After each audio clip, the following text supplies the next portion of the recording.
Okay, hello everybody. Jono here from the Course Creator community, and I am super excited because we've got a very special guest on the line this week. A little bit about this person. She's a course creation coach, which is why I love her on the Course Creator community podcast. She helps course creators in many different ways. One of the main ways is her course Out to Market in 6 weeks. She's also a fellow podcast host. I recommend everyone check out her podcast at the Course Creation Incubator. So without further ado, let me introduce the one and only Miss Gina Onativia. Gina, how are you? I'm doing great. Thanks so much for having me on. No, I'm excited. Did I nail that last name? Did I say it You correctly? completely did your research and nailed it. Congratulations, Awesome. Jono. Because I read it. I'm like, there's no way I'm ever going to be able to pronounce that name. But then I heard you say it on your podcast, and I'm like, it's actually just said exactly the way it's spelled. It's not Exactly that the way it's hard. spelled. It just looks hard because there's A's and V's and I's and all over the place. But I'm glad I got it. But hey, Gina, I like to start all my podcasts off with a quote or mantra that inspires you or fires you up. Do you Okay, have one for us? I have two. I'm going to give you a mantra and then I'm going to give you a quote if that's okay. Yes. And we're going to talk a little bit about Tony Robbins, I'm sure my former boss, as Yeah. part of this podcast. And when I worked for Tony, there was a few things that we tried to like kind of instill, or I tried to remember. And I have a post-it on my desk right now, and it says, slow down, breathe, and stay in your heart. Mm-hmm. Because I'm a former New Yorker. I'll always be a New Yorker in my heart. So I talk too fast. I go too fast. I drive my husband crazy. And then stay in your heart. It always comes back to that. Whether if I'm getting frustrated or angry or upset about something, if you stay in your heart, return to that, then it tends to calm me down. So that's the mantra that I have on my desk. And then I love this quote by Napoleon Hill. Do not wait. The time will never be just right. I bet you know this quote. And this has stayed with me when I was thinking about having Tristan, our 7-year-old, when I'm thinking about launching something, when I'm encouraging a student. And we all know this, the time is never going to be perfect. You just got to go for it. Yes. Wow. Love both of those. I'm a huge Tony Robbins fan myself. And I heard you say that in one of your podcasts. I'm like, she worked for Tony Robbins. I got to get her on here. So he says I another did. I have thing. stories. Well, what is it? So yeah, there's another quote of another mantra of he or quote or mantra of his that I like.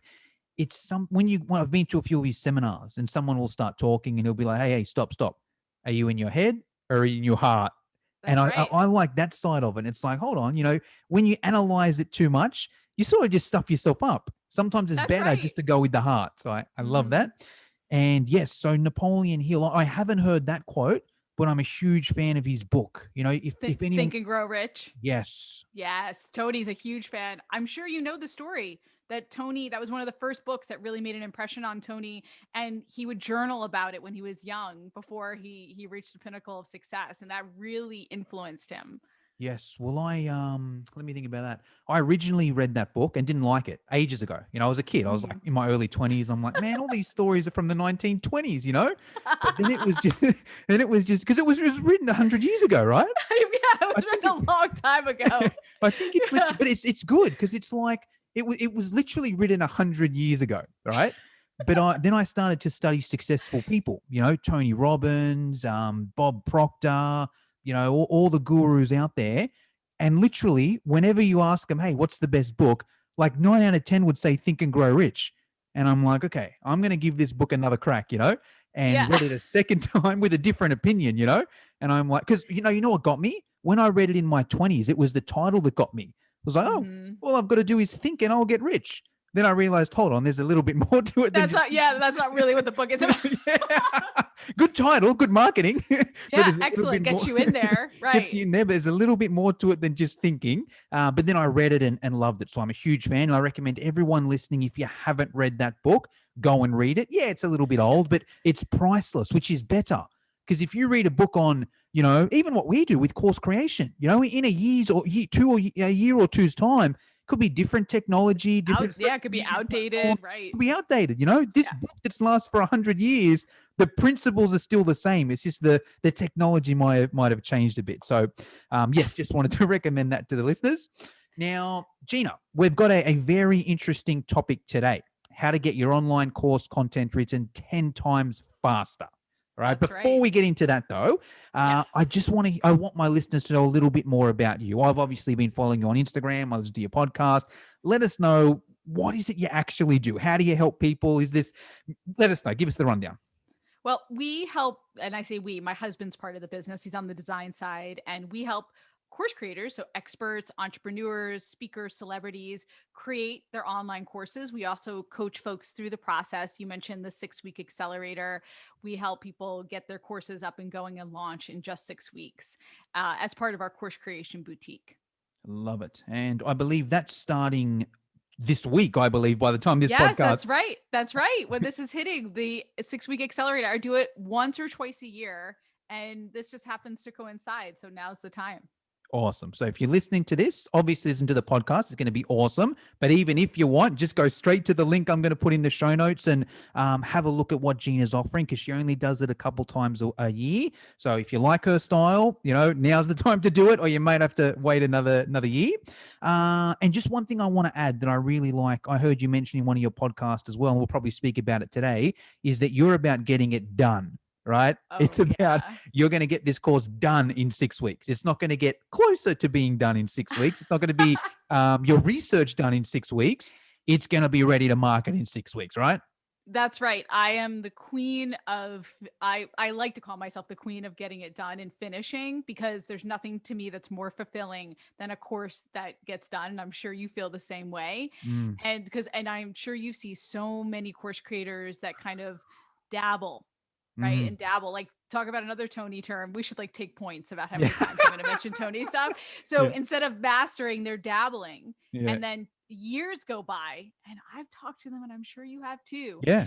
and their course isn't done. Yeah. So that's one of the reasons why I did 6 weeks, is I'm like, there's nowhere to run, there's nowhere to hide. You and I are working on this together in a small group and getting it done. Like, there's no more waiting, right? Mm. So I love this idea of helping people finish. Yes, love it as well. And one of my favorite quotes, I think this is I don't know who it is, maybe an Amy Porterfield or something. Mhm. Done is better than perfect. Yes. And Yes, I say that all the time. Amy says yeah, it. Yes, it's amazing. because It really is. it's not even debatable, and like when I first heard it, I'm like, what does that even mean? Perfect is the best. You can't get better than perfect. But then when you think about it, it's like, well, hold on, it's never going to be perfect. So, and even it's not even going to be close to perfect the first time. And if it somehow is, then yeah, it's taken you 5 years to do it, when you could have just got it done in 5 weeks and then Right. slowly made it better the next And time, the made it next time, the better. next time. You would have been, that first attempt of you getting it perfect, which would have taken you 5 years, you could have done in 5 months if you just launched it and then, okay, let me make some changes. Okay, let me make some changes. Okay, let me make some changes. So love that there. But In perfect action. Absolutely. awesome. Yes. Now, I'm going to hand it over to you, Gina. So, getting it done 10 times faster. I like the sound of that. Where do we start? How do we do it? What's the first thing? I'm a big fan of formulas and breaking Mm. down each phase of course creation in a way of a system that works. So, for example, if you are just sitting down to outline your course, I've got this post it exercise process that I love to use that takes the overwhelm out of it. So, that's that phase of course creation. Then, once you're getting to the scripting, I feel like a lot of course creators fall off. I don't know if you've Mm. also experienced this, but they get overwhelmed, confused. Okay, what the heck am I supposed to do? So I've created this I actually didn't create it. I watched Tony on stage for a million times, Yeah. and I realized, hey, this guy's onto something. He's doing a framework, and I just took his framework and kind of made it work a little bit for us regular course creators. And first and foremost, it starts with a hook. You've got to engage your audience from the get go. It's a question, it's a story. I love starting with stories. Bo Eason is a good friend and a client of mine, and he's an incredible speaker. Are you familiar with Bo Eason? I don't know who he is actually. No. Okay, you would love him because I know you're a Grant Cardone fan, Yes. right? So you're a Yes. Tony Robbins fan. Yeah. Brendan Bouchard. Yes. Yes. Huge Okay. fan. Bo Eason, if you're listening right now, check him out. He's an incredible storyteller. And I love this idea of starting off your scripts with a really great short story to Mm. grab them from the get-go. Because the sad thing is, even though folks have bought your course, it doesn't mean they're going to open it up, right? It Yeah. doesn't mean figuratively they're going to open it up, they're going to start it. And that's just a sad Mm. statistic of our industry, that they might not get to where you want them to get. They might not even get to the finish line. And So even if they do open it and the first module is boring, I'll do the next one tomorrow. I'll do it tomorrow. I'll do it right, tomorrow. They just put it off. But they if it's fall off. engaging, they actually want to. Obviously, you want you to get the result anyway. But if you can make it engaging as well, there's an extra want on there. It's like, not only do I want to learn, but I actually like listening or reading this. Right, exactly. So it is part of our job as course creators to Mm, engage them and keep them interested, right? Just because they've bought doesn't mean your work is done here. We mm, have to continue to engage and love on them and continue the relationship with them long after they've purchased, long after they've opened up module 1. So from the get-go, you want to hook them with your scripts. mm, So think about, what is that attention grabber, or giving them the why and the context around mm. why you're writing this, why you're doing this video. Then the second piece is, you're going to tell them what they're going to learn. So let's orient them. I think a lot of times we make assumptions. Oh, well, they saw the video, they saw the title, they know where they're going. Well, again, don't make Not always. assumptions. Yeah. Yeah, not always.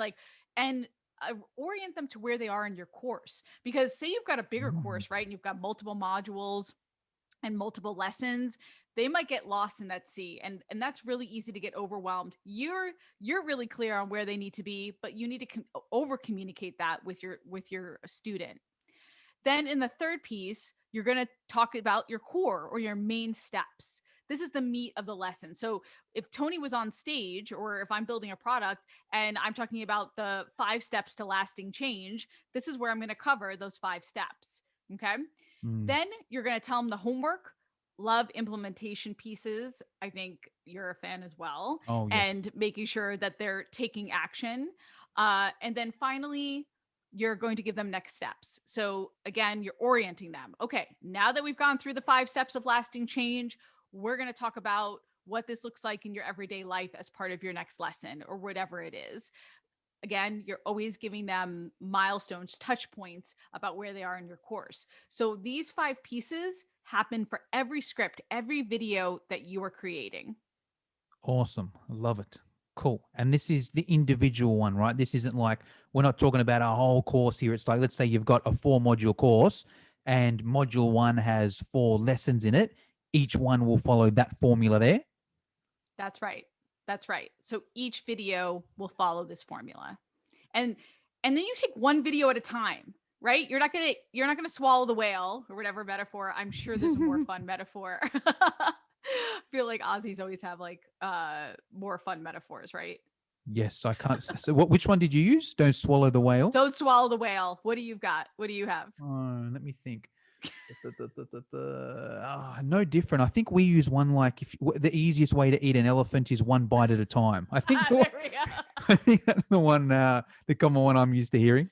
Okay, great. So there, don't do that either. Don't eat the elephant. Don't swallow the whale. We take one script at a time, one video at a time. Now, let's take this a step further though. So now you know your different pieces. The way that you can spend or save time with your scripting is to not actually script. Mm, Now, love it. what the heck is she talking about, right? Like, you just said to script every video, lady. Are you nuts? I'm saying that you could bullet them, that you could do triggers. So when Mm, we worked for Tony, we never gave him full scripts. Like, nobody scripts Tony word for word. I don't, mm, if they do, I haven't met them yet. But what we did is we gave him triggers. So if we're talking about a story, we'd say story, nun who lived to 117, and that's it. And then he knew where to go with that story, love right? it. Yep. Same thing for you. You don't need to write word for word what you're going to represent in your course. Give Mm, yourself triggers. Like, I do it for myself too. Example, course creator who came back after 2 years and then rocked out their course, right? So mm, think about in terms of how you can do shorthand or triggers when you're filming. And then when you're filming either slides with audio or direct to camera, you just have those bullet points or triggers up in front of you to trigger you, to prompt you to then deliver the course content. Love it. Awesome. Okay, let me just recap, make sure I got my head around this. So let's say Yes. we're putting a course together. We know the outcome of the course. We're like, great, I'm gonna, teach someone how to learn Cantonese or whatever it may be, Yeah, right? whatever. So we've got the end goal in mind there. We're like, all right, cool. I'm gonna do 4 different modules here. Each module is gonna have 4 different lessons in there, whatever it may be. Cool. I've got my 5 things here. So each of these videos, I'm gonna follow the 5-step process with each one of these. Now, when it's time to record, I'm not going to write a script. I'm just going to write some dot points. It's probably going to be, if it's on PowerPoint, great, I write them on PowerPoint. Either way, I write them on PowerPoint. It's either I share the slides or I'm talking to the camera like we are now, but I've got some dot points there in the background, and it's just triggers. So let's just say, for example, the first thing we want to start with in each video is a hook or a story anyway, right? So we might just have a little thing there that says the nun story, and then we start speaking about that. And then the next thing might be the next dot point is, what are we going to learn? All right, cool. Here's what we're going to learn in these things here. The next dot point is say the 5 core things or whatever it may be. Great. We say the 5 core, might have the title for each one of those, and then we riff off them a little bit. That's what we're saying here, right? Oh my gosh, you must be a course creator. You're incredible. That was incredible. Yes, that's exactly right. And let's speak a little bit about why that's so important, Gina. Why is that the best way to do it? Why is it the quickest way to do it? That is very similar to what I do with my courses. So I love that you've said it. Let's explain it to the listeners a little bit. Because it can get overwhelming, right? Mm, So I don't care if you're creating a course that has 12 videos or 40 videos. mm, When you get into that scripting process, it can sort of feel like you are in a big ocean, right? And to me, when I'm feeling overwhelmed, I want to bring structure and systems to relieve that overwhelm. And that's what I mm, bring to my students and my clients as well. So if you start with the structure and you fill in the blank, you are very much less likely to feel overwhelmed. Like if it's plug and play and okay, I've got a story here, like you broke it down, like my hook, here's my story, what you're going to learn, here's my bullet points and etc. Then it feels more manageable mm. and it feels like you can succeed and you can make progress, meaningful progress along the way. Love it. And I'll piggyback off that and share why I love it as well. So let's even say Okay. most of my courses are PowerPoint based, right? It's Okay. PowerPoint. It's me in the little corner for most of it. And let's say, let me think of the best way to do it. Even if it's like a webinar, right? So I'm Yeah. preparing Yeah. an hour webinar tomorrow. I think I've got 20 slides in this hour webinar because I know that each slide is just dot points. Each slide might have 4 or 5 dot points, right? And Right. for me, it's just so easy to put together a basic presentation because it's like, all right, here's 20 slides. I know I'm going to spend probably 3 minutes on each slide. I know a bullet point is going to come up. I'm probably going to spend a minute on each bullet. Bullet point comes up. I know that I can talk a minute on that bullet point. The next one comes up. I know I can talk a minute on that bullet point. The next one comes up. I know I can speak a minute on that bullet point. So it's just very easy from me from the putting the PowerPoint together side of things. It's just so easy to, like, 20 slides. I can do that. I can probably takes me longer to present the webinar than just to plan it. I can put together 20 slides easy.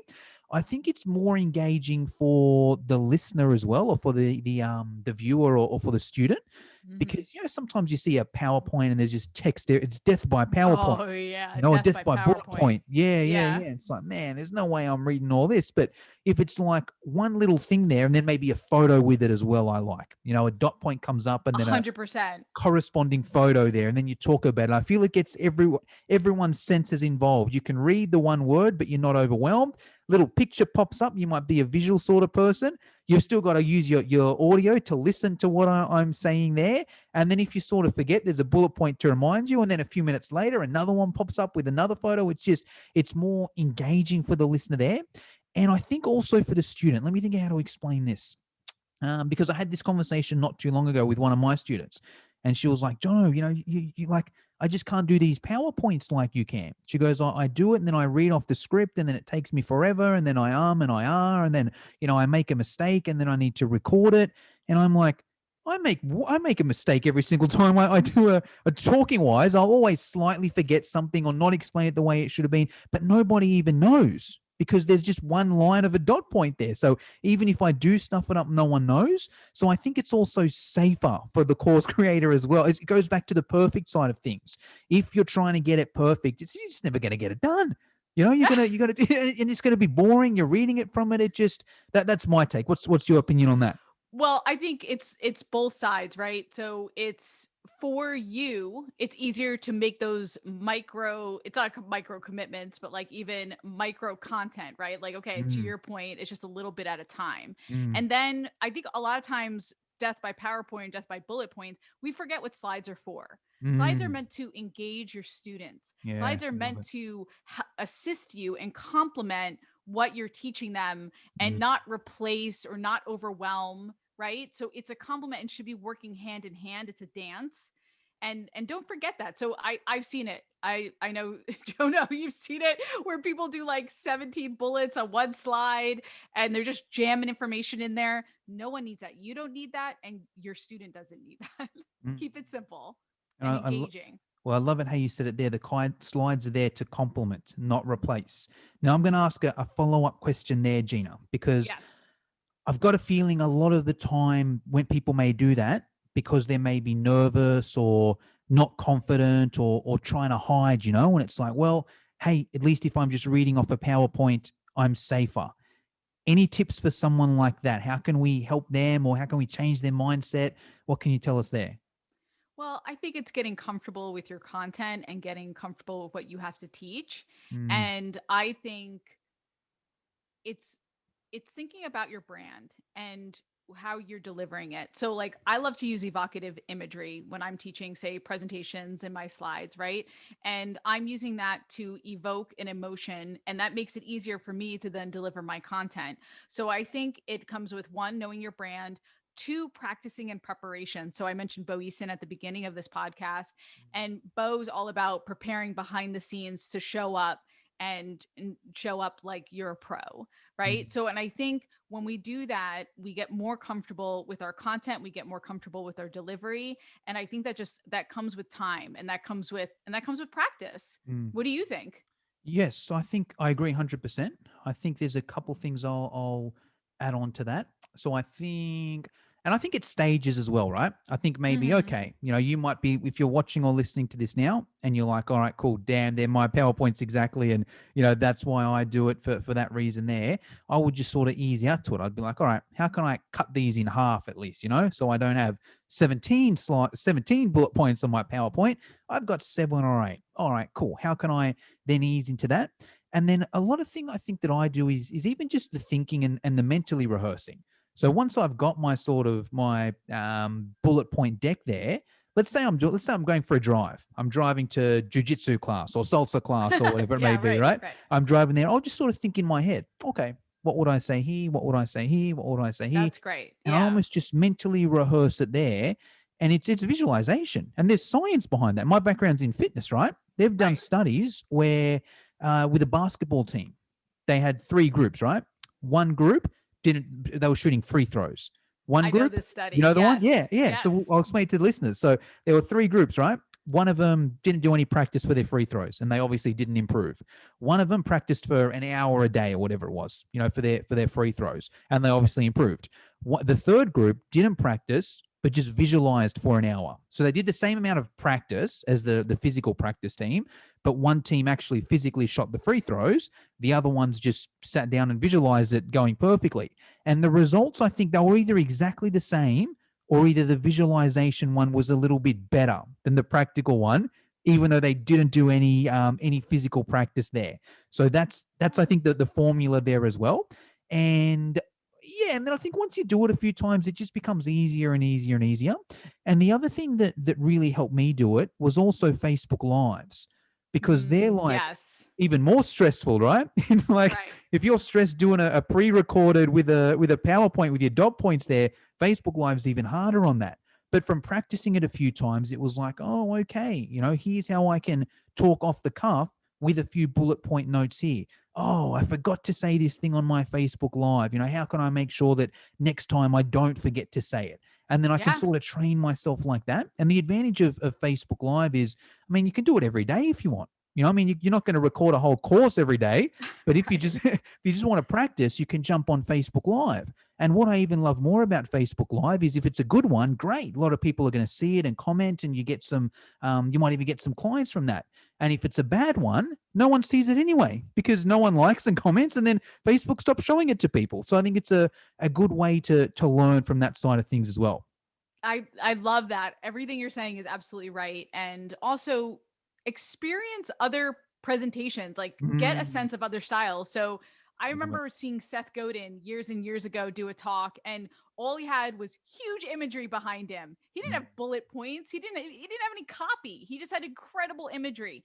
Bo just doesn't use PowerPoint slides. And all of his people, they just tell stories. He stands, he's tremendously charming and energetic. Do what works for you, right? Don't think just because somebody has a standard PowerPoint template that you need to use that template, mm, right? So course creation is not one size fits all. I always mm. talk about this. And PowerPoint slides is the same thing. It's a component that should be uniquely you.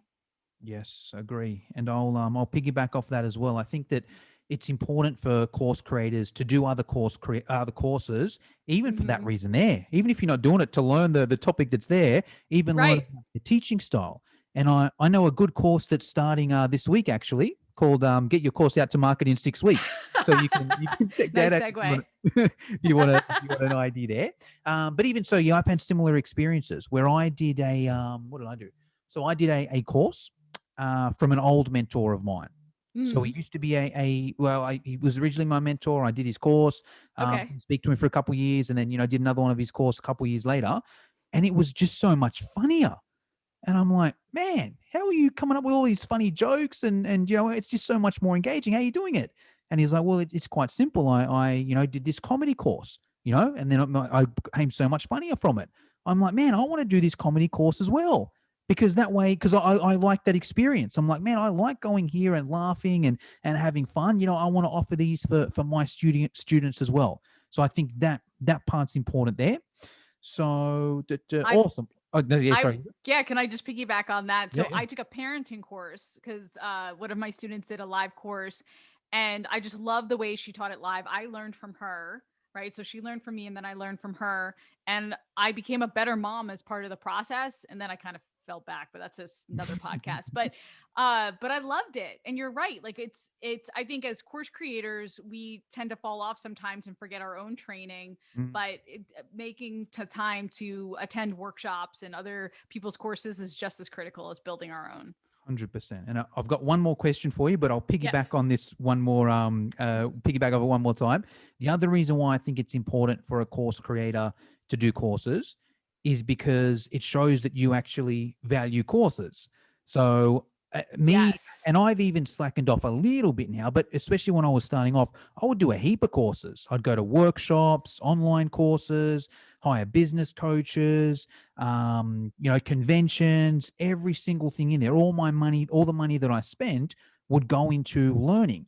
So when it came time to selling my course, it was sort of like I didn't have any bad feelings. And if a price objection came up, oh, it's a lot of money for a course, isn't it? Well, not really. I mean, I've spent thousands in the That's right. past year. This is like a Yeah. fraction compared to what I've spent there. And it wasn't an objection handle.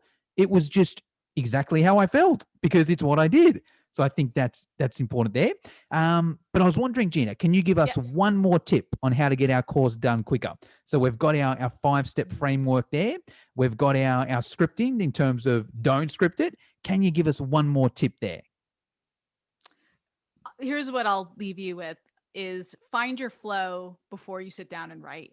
Mm-hmm. And this is how I work, Jono, and I don't know if you're have a similar process. I don't sit down and write anything, my scripts, my sales pages, my emails without knowing my hook and how I want to get into it and what I want to share. What's my outcome is one of my favorite questions. Oh, What's my outcome and how I'm going to grab them to get there mm. is that's what I have to answer in my head. And if I have to go for a walk or, I've got to wash the dishes Yeah, or yeah. something else has to get done before I sit down and write, and then I find my flow. So my husband does the same thing with design. If he doesn't Mm. know what kind of magic he's going to create, he doesn't sit down yet.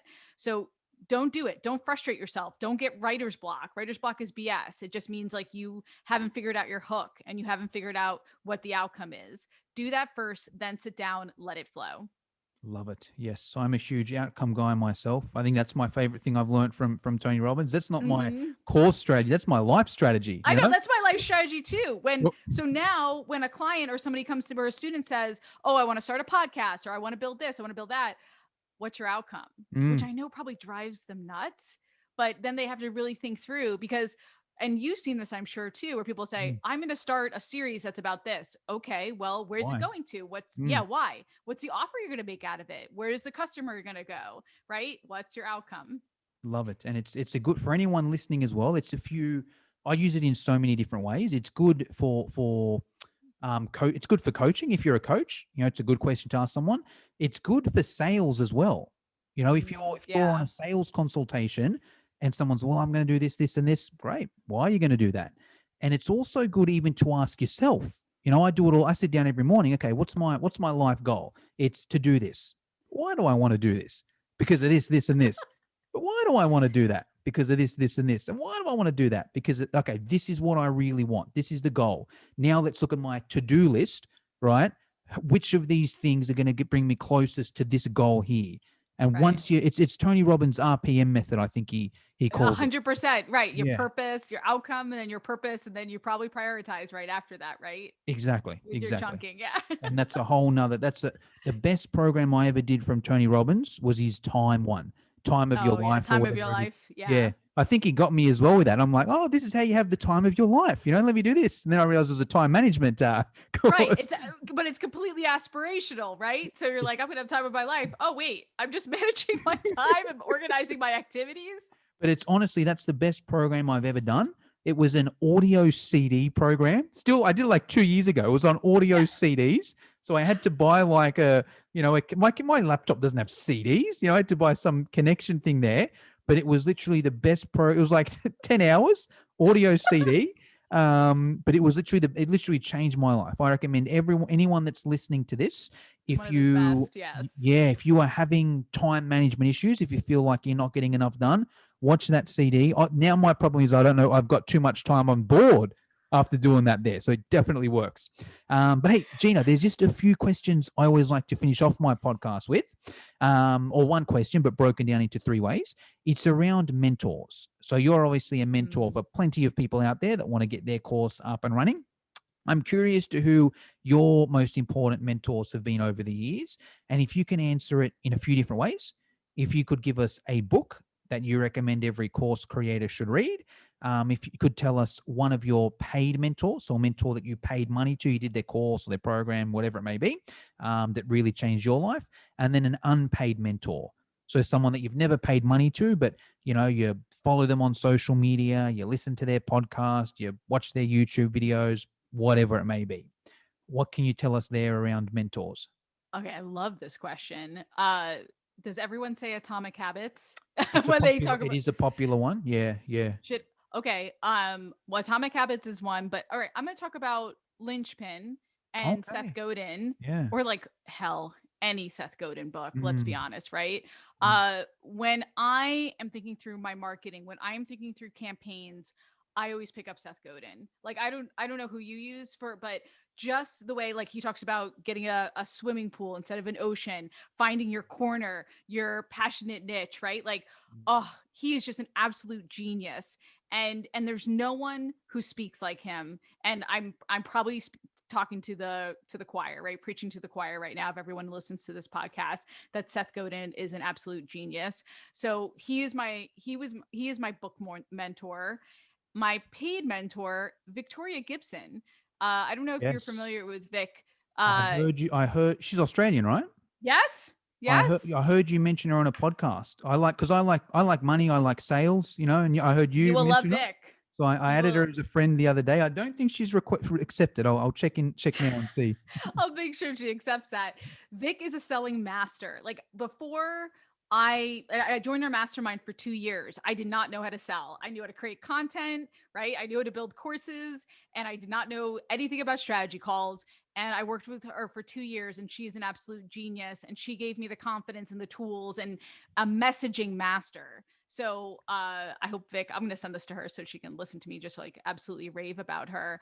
And then as far as virtual mentors, I mean, gosh, there's so many women like Amy Porterfield and I worked together at Tony Robbins, and she became a dear, dear friend and a huge mentor. She's the reason I'm here today selling courses or helping people create courses, because when I had my son, she said, you don't have to go back to corporate. You could do this. You could help people create courses. Like, she gave me that confidence. So it's Ames, it's like comes from Tony Robbins, it's Bo Eason, it's all these amazing people that have been clients or I've worked with and just became amazing mentors. Awesome. Awesome. Okay. Good tips there. I hope that she accepts my friend request. And, and we'll go from there. Awesome. All right. Well, Gina, that's pretty much all I wanted to get through today. Is there anything I should have asked you but didn't, or anything you want to finish us off with? Just going back to what we said before, Jono, about imperfect action Mm, and done is better than perfect, yep. messy action, right? Messy, but meaningful action. Mm, So, okay, I am going to quote Atomic Habits. So here we go. That I know James Clear talks about making action instead of motion, right? So important. instead of Yep. doing research on your scripts, write your scripts. Yep. Instead of calling somebody for feedback, just write it. Just do it and ship it or send to somebody for review. I want everyone, part of finishing is taking meaningful action. And that's Mm. how you get shit done. I hope I can curse on this podcast. Yes, you're good. Awesome. All right, Gina. Well, thank you very much for your time. Thank you so much. It was awesome being on.